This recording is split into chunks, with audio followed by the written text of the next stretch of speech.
dengan tes kelas 1 saya harus keluar dari sekolah itu karena saya tidak mau saya berhasil di sekolah itu karena dengan alasan ini anak guru, ada ini gitu.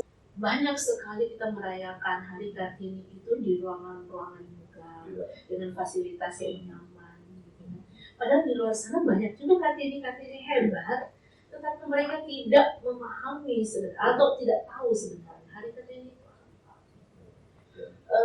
Kalau saya sudah tidak mau lagi berbicara, saya perempuan, Anda laki-laki, saya tidak mau lagi di posisi itu.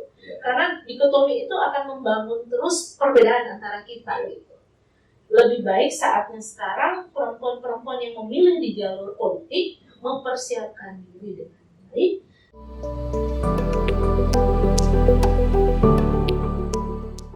Selamat siang pemirsa podcast Imex di mana sedang berada. Jumpa lagi di podcast Imex kali ini. Tamu kita kali ini seorang ibu dosen yang masih muda yang tampak energik juga. Dia adalah Dr. Lani Borok, Sarjana Pendidikan Master Humaniora. Selamat siang. Selamat siang, Lani. Ya, salam jumpa di podcast Next. Kali ini kita akan bincang mengenai peran perempuan dalam pembangunan saat ini dalam kaitan dengan Hari Kartini yang jatuh pada tanggal.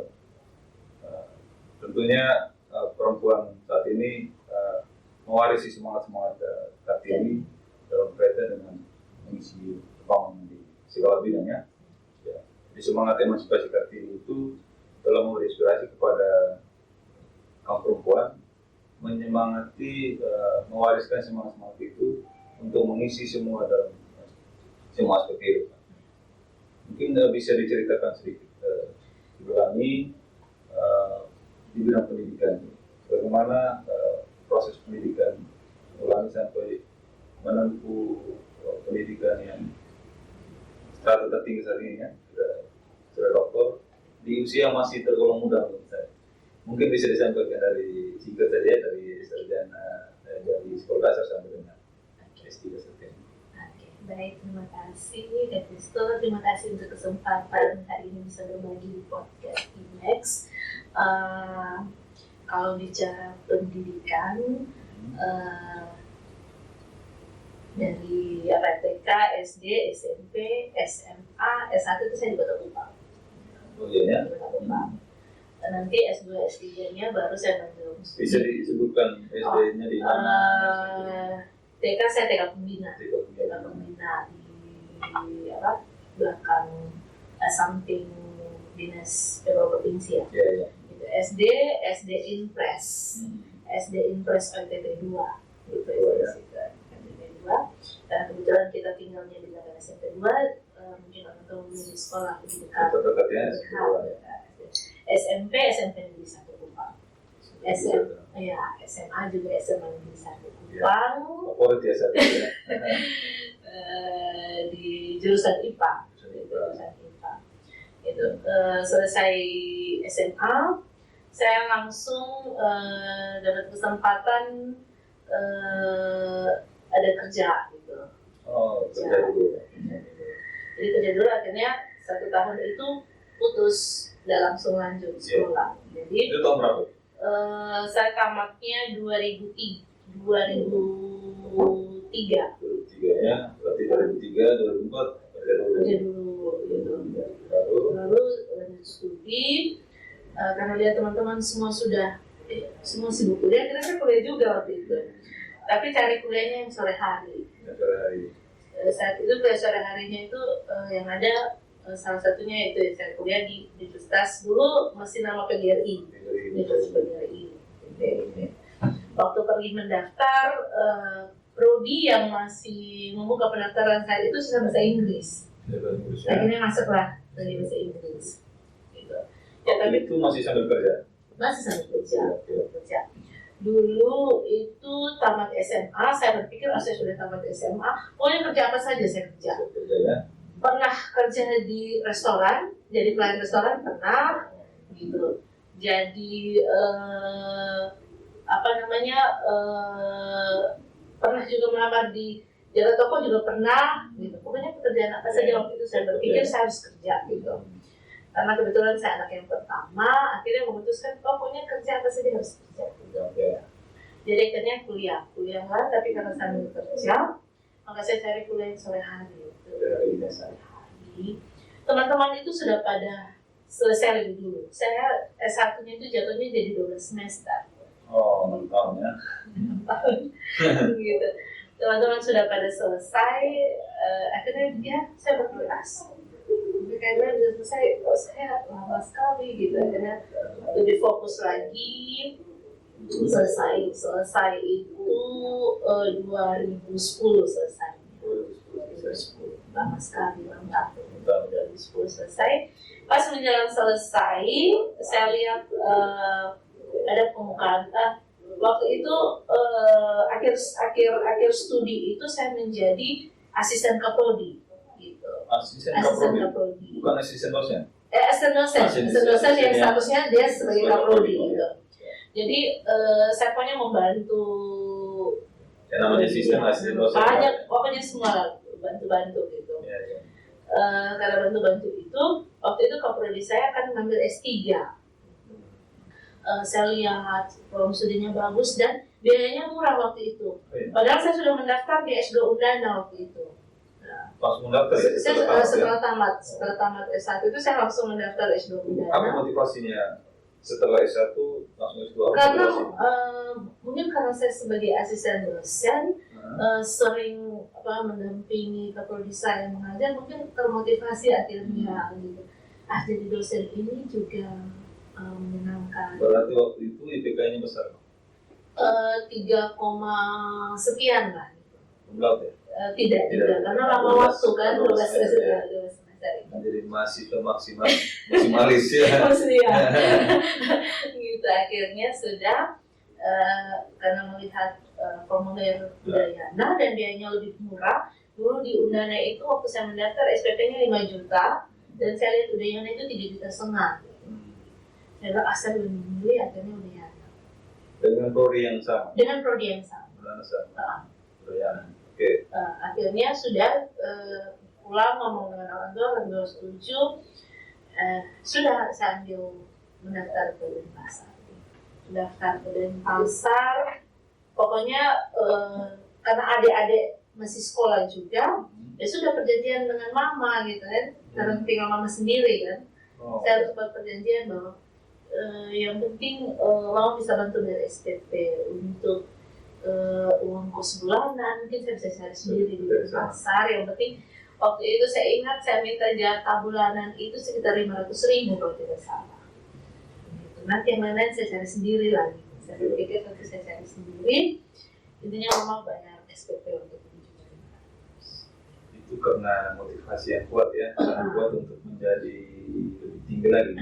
Karena saya lihat kan, apalagi sudah terbukti dengan sudah mulai bekerja di Kupang, karena baru ya bisa menaklukkan ke pasar. Iya, akhirnya saya ngomong sama mama, kalau saya di Kupang biayanya juga tinggi, gitu dan biayanya tinggi. Saya anak pertama lagi, banyak hal lah yang mau dipertimbangkan. Pasti juga salah satunya pengen jadi yang baik lah, ada adik sendiri gitu kan. Akhirnya studi ke sana. Puji Tuhan mendaftar langsung lulus gitu. Teman-teman yang ikut ke sana itu kita ada kurang lebih ada 4-5 orang, semuanya beasiswa. Saya sendiri yang tidak dapat beasiswa. Karena waktu itu masih status asisten dosen gitu. Belum ada NIDN, belum bisa proses beasiswa gitu. Karena motivasi juga karena saya bilang pokoknya saya harus fight apapun terjadi. Sudah akhirnya melamar. Tuhan bisa berproses dengan baik, 2 tahun selesai. Sambil kerja waktu itu? Sambil kerja waktu itu. Pokoknya cari kasih privat anak-anak, gimana itu. Apalagi sarjana Inggris kan? Ya, dengan latar belakang bahasa Inggris itu modalnya. Balik lagi pulang. Jadi kasih privat buat privat bahasa Inggris anak lumayan lah. Akhirnya bisa sampai selesai. 2 tahun tepat selesai. Tepat 2 tahun selesai. Setelah itu? 2013. Waktu itu saya juga sempat melamar ke STIBA. tiba dulu sekolah tinggi ya Cakrawala, Oh. bahasa Cakrawala. Di sana saya diterima di proses NIDM-nya.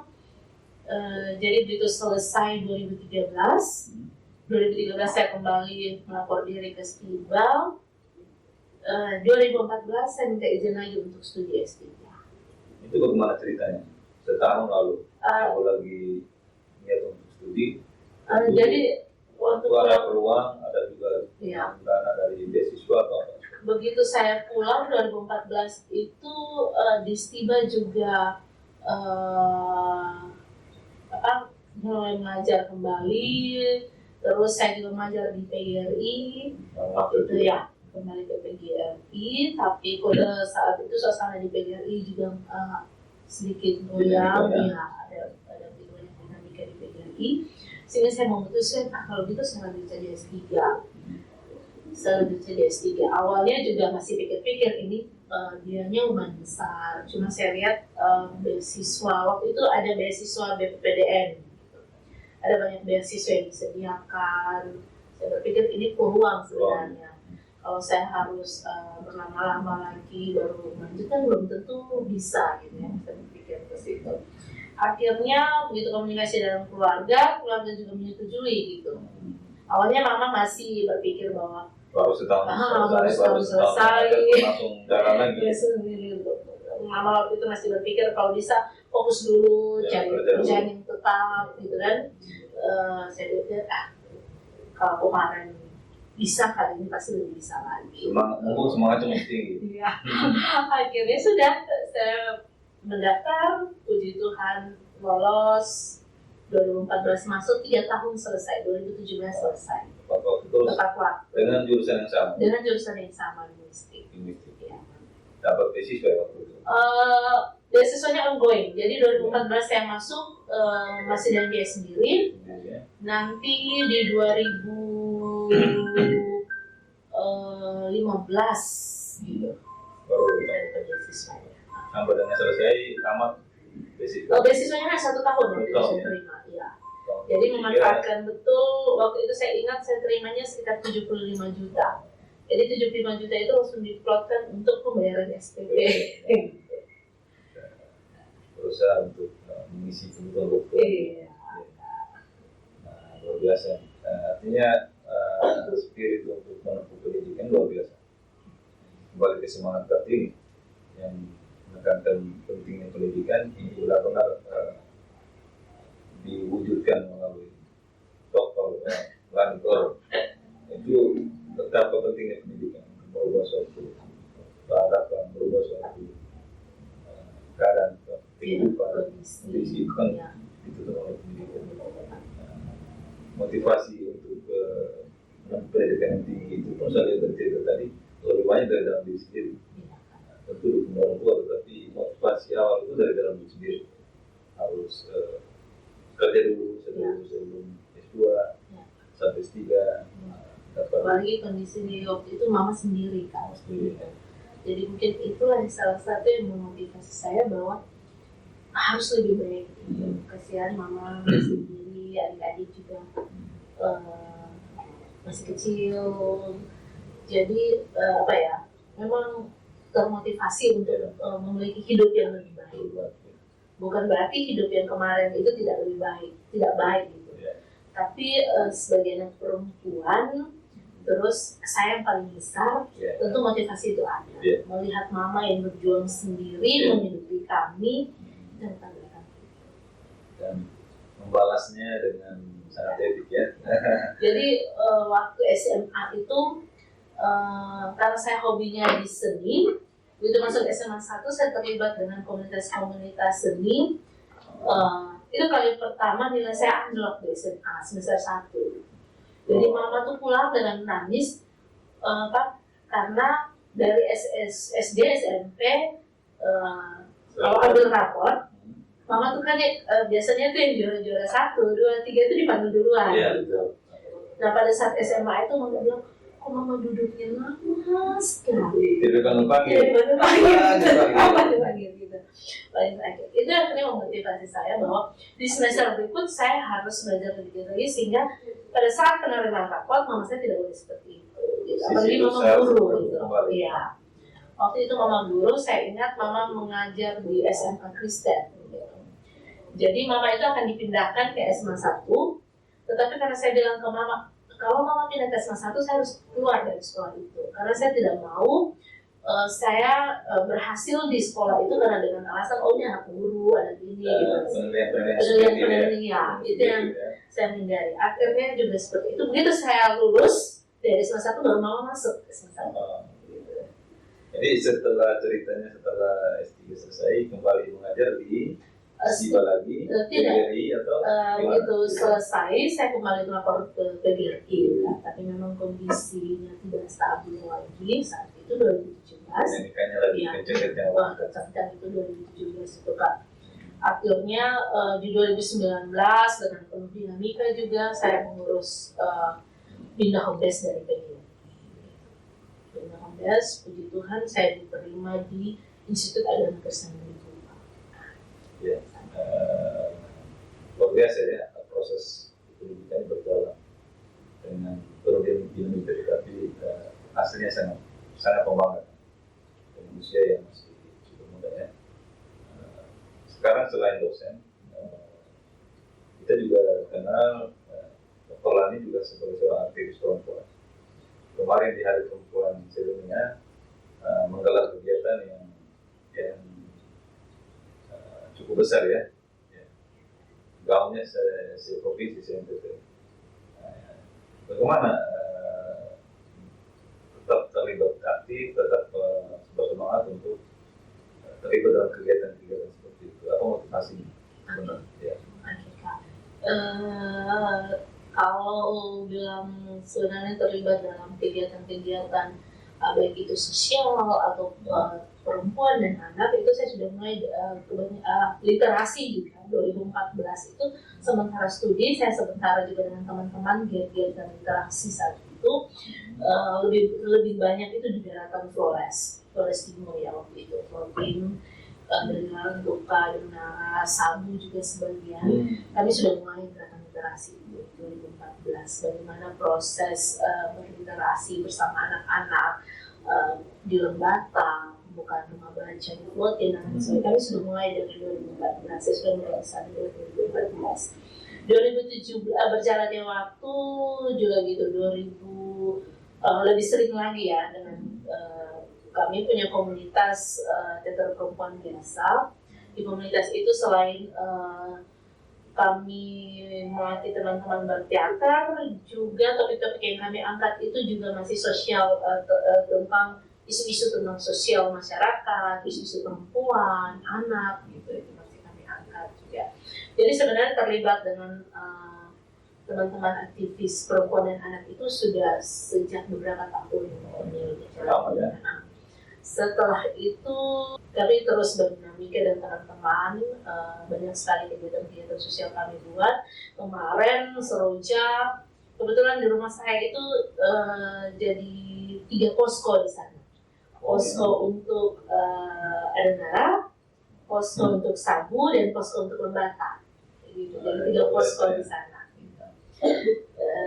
Kami fokus kemarin di Adenara itu untuk selain membantu korban-korban, kami juga masuk ke trauma healing untuk anak-anak. Saya mengajak teman-teman dari konselor untuk berjalan bersama. Itu kemarin juga sampai di Sabu juga seperti itu. Jadi sebenarnya merasa bahwa sebagai perempuan kita juga harus bisa memberikan sesuatu yang bernilai. Saya punya moto itu, berbagi itu indah. Kalau tidak mampu berbagi, apa sih artinya hidup itu? Kalau hanya untuk keluarga, untuk diri sendiri, itu hal yang biasa, semua orang juga bisa. Saya juga mengambil moto berbagi itu indah, bukan berarti saya memiliki, bukan. Tapi pada saat kita bisa berbagi dari kekurangan kita, itu ada rasa kepuasan tersendiri, gitu kan. Jadi ada rasa kepuasan tersendiri. Dan pada saat kita melakukan aksi-aksi sosial berbagi itu juga bukan sepenuhnya dari kita. Kami juga buka open donasi. Iya.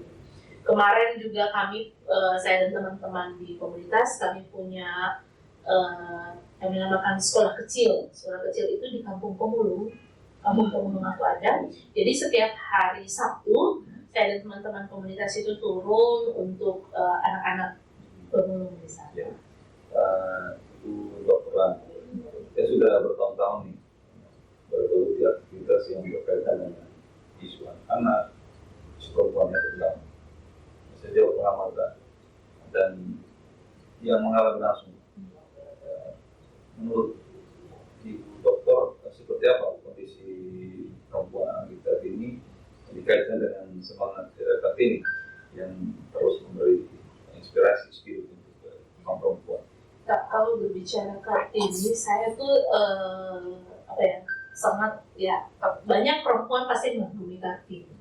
Kalau kita lihat ceritanya, kita nonton filmnya, pasti semua akan sangat mengagumi bagaimana perjalanan Kartini. Di usianya yang masih muda saja dia sudah berani melakukan begitu banyak terobosan-terobosan dalam hal pendidikan, dalam budaya patriarkat dan lain sebagainya. Itu usianya 20-an tahun, kalau tidak salah 25 tahun ya, kalau saya tidak salah. Melalui bukunya itu ya? Iya, perjuangannya dia menulis, fokus dalam literasi, fokus membaca, perjuangannya itu luar biasa loh Kak. Kalau kita hitung mundur ya Kak, dari kematiannya Kartini hingga hari ini, sudah berapa banyak tahun? Nah, berapa banyak tahun ini kalau kita setiap tahunnya memperingati sebagai Hari Kartini, kita peringati, kita melihat kembali spirit dan semangat Kartini, saya rasa sudah barang tentu perempuan-perempuan hebat itu terlahir banyak. Kalau dia melihat dari spirit Kartini, dia mengambil spirit Kartini, kemudian benar-benar dipakai dalam kehidupan. Ini Kartini udah meninggal lama, tetapi masih banyak perempuan yang kalau mau dilihat saat ini masih ada juga yang berada di posisi-posisi lemah. Yeah. Saya lebih mengatakan bahwa memiliki kita tidak bisa menutup mata bahwa mengatakan bahwa semua perempuan itu saat ini adalah perempuan-perempuan tangguh, perempuan-perempuan hebat. Saya sendiri itulah sehingga butuh Kartini-Kartini yang menggerakkan Kartini-Kartini yang berubah perannya saat ini. Seperti Ibu Dokter kan sebenarnya tidak juga Kak. Saya juga kadang masih Kartini konteks yang tetap. memang diperlukan itu. Soalnya soal spirit ini kan harus menular kan. Ya, kalau spirit ini tidak mampu menular itu kan sedih sekali. Gitu. Spirit itu menjadi milik kita sendiri itu kan sedih sekali. Kan? Sedangkan kita sendiri tertular oleh spirit Kartini. Saya ingat 2016 kalau tidak salah, dalam memperingati Hari Kartini ini, saya dan teman-teman itu buat aksi menggantikan posisi mama-mama di pasar berjualan sayur. Menggantikan posisi? Iya. Menarik. Waktu itu kalau tidak salah kami dapat headline di Timex loh itu. Depan, saya tidak salah. Sisi nilai beritanya tinggi sekali. Ya. Jadi mama disuruh minggir ya? Iya, kita menggantikan posisi, ya. Kami yang berjualan posisi itu. Dan itu kalau jual seperti itu harganya berapa pun pasti dibeli itu. Lumayan juga kan gitu. Lumayan ternyata di situ juga ada. Itu berapa lama? Sehari. Sehari? Iya. Betul-betul sehari? Iya. Betul-betul sehari? Iya, sehari. Itu spiritnya mau merasakan mau berbagi juga dengan mama-mama di pasar, merasakan bagaimana perjuangan mereka. Ya. Bahkan kami sambil ngobrol juga, ternyata banyak perempuan di luar sana itu yang tidak tahu Hari Kartini. Itu sedih sekali kan. Waktu itu saya berpikir bahwa banyak sekali kita merayakan Hari Kartini itu di ruangan-ruangan megah dengan fasilitas yang nyaman. Gitu. Padahal di luar sana banyak juga Kartini-Kartini hebat, tetapi mereka tidak memahami atau tidak tahu sebenarnya Hari Kartini itu apa. Itu saya merasa sedih sekali bahwa ternyata di luar sana sebenarnya kita ini sama dan spirit ini harus ditularkan. Di tempat itu lah spirit Kartini harus ditularkan. bukan seperti yang disebutkan tadi, Iya. tempat yang nyaman. Itu Nyaman. tidak perlu lagi seperti Tidak perlu Kalau lagi punya semua itu. Iya, Kak. Jadi perayaan-perayaan hari di situ juga saya bilang bahwa bukan saya mau mengatakan bahwa Kartini itu tidak penting, tapi banyak perempuan-perempuan hebat selain Kartini.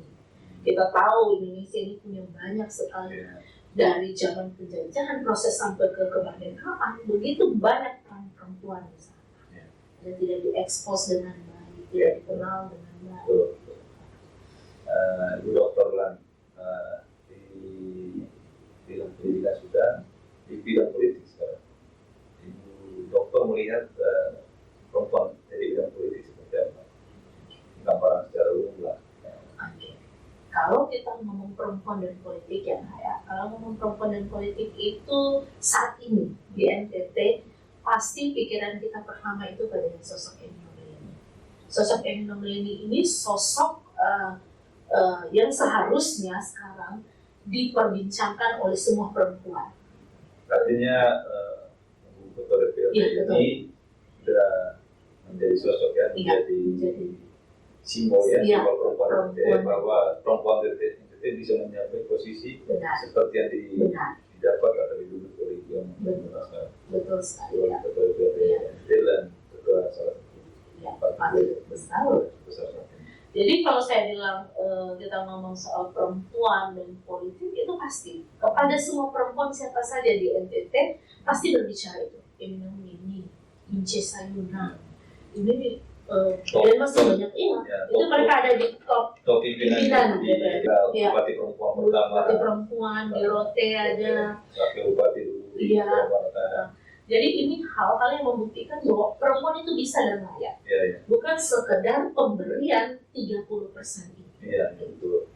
Jadi kalau menurut saya saat ini kita tidak boleh lagi berbicara bahwa ini perempuan itu laki-laki gitu. Perempuan sudah harus benar-benar fight di dunia politik, di lingkungan politik kalau memang pilihannya ada di sana. Jadi kuncinya adalah bukan karena 30%-nya, bukan karena tahun putih, bukan karena belas kasihan. Tetapi saat ini perempuan dan laki-laki sudah sejajar. Harus dibuktikan. Dibuktikan, bukan karena dispensasi tertentu dari regulasi memahaminya seperti itu kan? Jadi kalau kita masih kita sebagai perempuan masih terkungkung saya pakai istilah terkungkung pada pemberian 30% ini. Saya selalu menggunakan kata pemberian. Itu susah untuk kita fight Kak. Kalau saya sudah tidak mau lagi berbicara saya perempuan, Anda laki-laki, saya tidak mau lagi di posisi itu. Karena dikotomi itu akan membangun terus perbedaan antara kita gitu. Lebih baik saatnya sekarang perempuan-perempuan yang memilih di jalur politik mempersiapkan diri dengan baik, tahu kapasitas dirinya bagaimana, tahu kemampuan dirinya di mana, dan fight. Terbukti sudah banyak perempuan. Ibu Eni Nurleni ini salah satu figur yang bisa menjadi contoh bagi perempuan-perempuan yang akan mengambil jalur politik. Begitu pula juga Ibu Ince Sayuna. Mereka itu sangat luar biasa. Masih banyak lagi tokoh-tokoh politik perempuan, ada Ibu Ankolin dan lain sebagainya. Dan harus dicatat nama-nama yang tersebut tadi itu butuh proses yang cukup panjang. Ini kan mereka benar-benar jatuh dari langit. Benar. Mereka juga mempersiapkan diri. Mereka pantas untuk dan mereka sangat pantas untuk menjadi model bagi perempuan bicara perempuan dan politik mereka pantas menjadi model Tentu masih banyak perempuan lain yang juga sudah mencari posisi itu. Tetapi untuk saat ini bertiga tadi yang disebut tadi itu masuk dengan Bupati Rote, Bupati Manggar seluruh Jawa itu harus menjadi contoh. Karena mereka melalui tahapan-tahapan proses yang mempersiapkan diri dengan baik. Masih ada contoh lain di politik, di DPRD provinsi, di kabupaten kota, masih ada banyak perempuan lain. Banyak. Bisa memberi spirit. banyak sekali di kota juga, di kota juga itu, kabupaten-kabupaten lain banyak juga seperti itu. Sekarang kembali kepada kita perempuan. Apakah kita masih mau hadir hanya sebagai pelengkap, atau kita benar-benar hadir seutuhnya menjadi ini pelaku fighting? Ibu Dokter ini di politik tadi sebagai salah satu contoh standing position perempuan saat ini. Di Ibu Dokter sendiri di bidang pendidikan, bagaimana cuttingnya, bagaimana meditasinya, bagaimana pendidikan cukup berpendidikan tadi. Ini contoh saja bagaimana posisi perempuan saat ini yang begitu mendapat tempat, begitu mendapat perhatian dari seluruh masyarakat. Pertanyaan terakhir ini menjadi poin terakhir kepada perempuan-perempuan, terutama apa yang harus disampaikan oleh Dr. Lani sehingga bisa memanfaatkan kesempatan ini tentu dengan semangat era Kartini. Oke, baik, terima kasih. Menjelang Hari Kartini 21 April ini, saya mau bilang kepada seluruh perempuan di NTT, di mana saja berada, bahwa terlahir sebagai perempuan bukan berarti kita terlahir sebagai manusia yang lemah. Terlahir sebagai perempuan adalah terlahir sebagai karunia Tuhan yang begitu mulia. Kita tidak harus hidup dalam dikotomi perempuan dan laki-laki atau patriarkat terkungkung dalam budaya patriarkat. Kalau kita ada dalam dunia budaya atau kita ada dalam lingkungan budaya, hal yang pasti yang harus kita jaga adalah budayanya. Kita pasti tentu mendukung budayanya. Tetapi bukan berarti kita terlahir sebagai manusia yang lemah atau dilemahkan karena kebudayaan. Kita harus berada, berdiri, kuat pada kaki kita sendiri, karena di saat ini banyak sekali persoalan-persoalan yang ada yang korbannya adalah perempuan. Untuk menghindari itu, maka kita harus benar-benar mempersiapkan diri kita dengan baik, meyakinkan diri kita, melayakkan diri kita bahwa kita benar-benar mampu dan kuat. Jadi semangat Kartini menjadi semangat kita bersama, menjadi spirit bersama, patut kita keluarkan juga kepada sesama kita perempuan lainnya, bahwa saat ini kita tidak sendiri berdiri. Kita punya sesama perempuan, bagian kita yang merasa diri lemah, kita punya teman-teman perempuan lainnya yang bisa menguatkan kita, bisa bersama-sama dengan kita, beriringan jalan dengan kita, untuk kita tampil lebih baik lagi, kita bisa berdiri lebih kuat lagi. Jadi jadikan semangat spirit ini menjadi semangat perempuan-perempuan dimanapun berada untuk tetap berkarya dan terus maju. Oke, terima kasih Ibu Lani. Pemirsa, demikian bincang-bincang kita, cerita-cerita kita dengan Ibu Dr. Lani Koro, dosen di Sekolah Tinggi Ilmu Kampus Kupang. Apa yang disampaikan tadi, Ibu Dokter sendiri, bagaimana semangat untuk menempuh pendidikan sebagaimana diwariskan oleh era Kartini, spirit perempuan Indonesia untuk masa depan Indonesia yang lebih baik.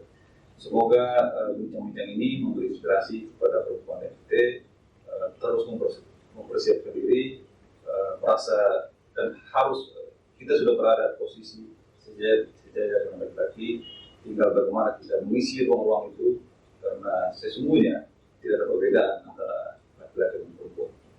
Terima kasih, sampai jumpa pada podcast selanjutnya.